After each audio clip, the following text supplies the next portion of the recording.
Hello and welcome to Breaking Bread with Rivaaj Maharaj, where nothing is off the table. For today's episode, I wanted to talk about the recent cancellation by Habanos in Cuba regarding their Cigar Festival that is held annually. So without further ado, let's get into it. And in Havana, Cuba, the internationally renowned Habanos Festival, one of the most eagerly awaited events for tobacco lovers, has postponed its next edition. The organizing committee of the Habanos Festival announces the postponement of the event in order to preserve its high standards of quality. The decision seeks to ensure an optimal experience for aficionados, distributors, and experts who gather annually to celebrate Cuban tobacco culture. The organizers reports that they are already working to set a new date, which will be announced shortly on their official channels.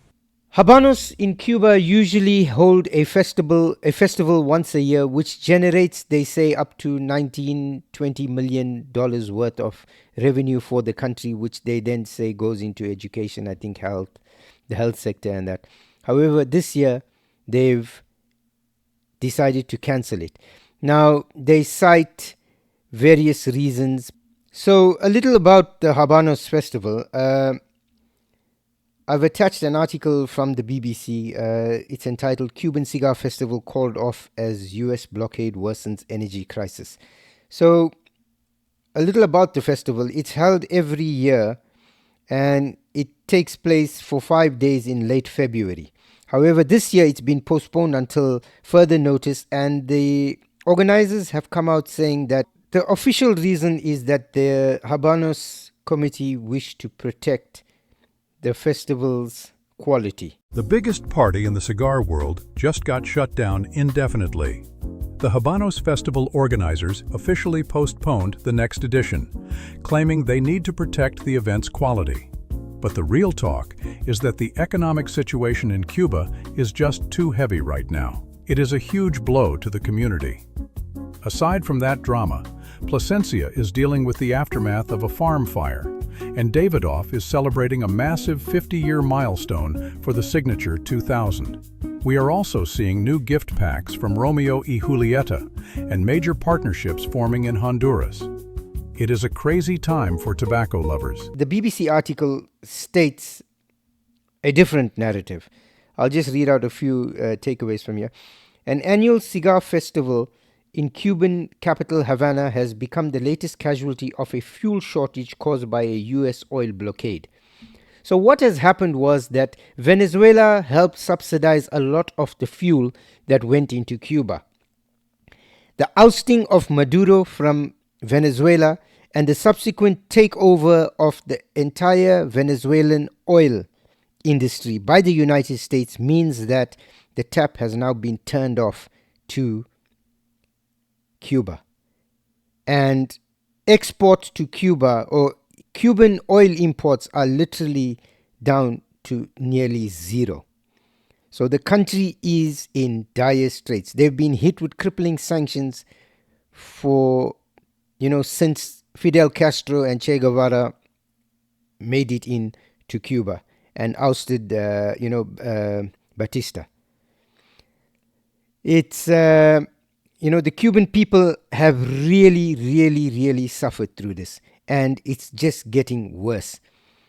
I fear that one of the next casualties of the American administration's policies is going to be Cuba. I don't think they'll need to do anything militarily. I think economically they've crippled them to such a point that within the next year or so, or maybe even sooner, the Cuban government is going to have to sit down and look at some sort of deal or some reform or something, because I don't know how much longer this can go on.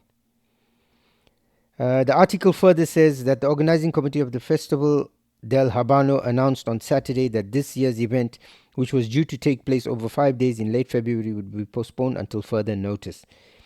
It said the decision was motivated by complex economic situation facing Cuba due to the economic, commercial, and financial blockade by the US. A fuel shortage causing power cuts to the Caribbean island has been worsened by the US seizing oil shipments from Cuba's long-standing ally Venezuela. Cuba also had a shortage of aviation fuel, leading several airlines to suspend services there, while some countries, including the UK, have warned against non-essential travel to the island.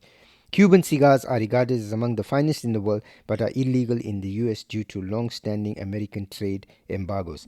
Now, incidentally, when John F. Kennedy first placed the embargoes on Cuba, prior to the embargo kicking in, I haven't verified this, but it's been said that he made sure, I think he ordered something like he bought 3,000 or 4,000 or whatever cigars. And once they had arrived and he had them with him because he was a prolific cigar smoker as well, he then implemented the embargo or put the embargo into force. So, yeah, again, double standards, Now,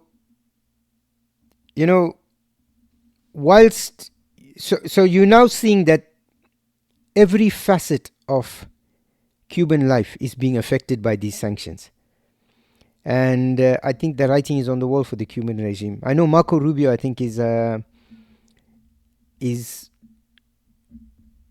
family. I think they're originally Cuban, and his family left Cuba, I think, prior to Castro coming in. However, I think that's one of the reasons why this drive has been intensified.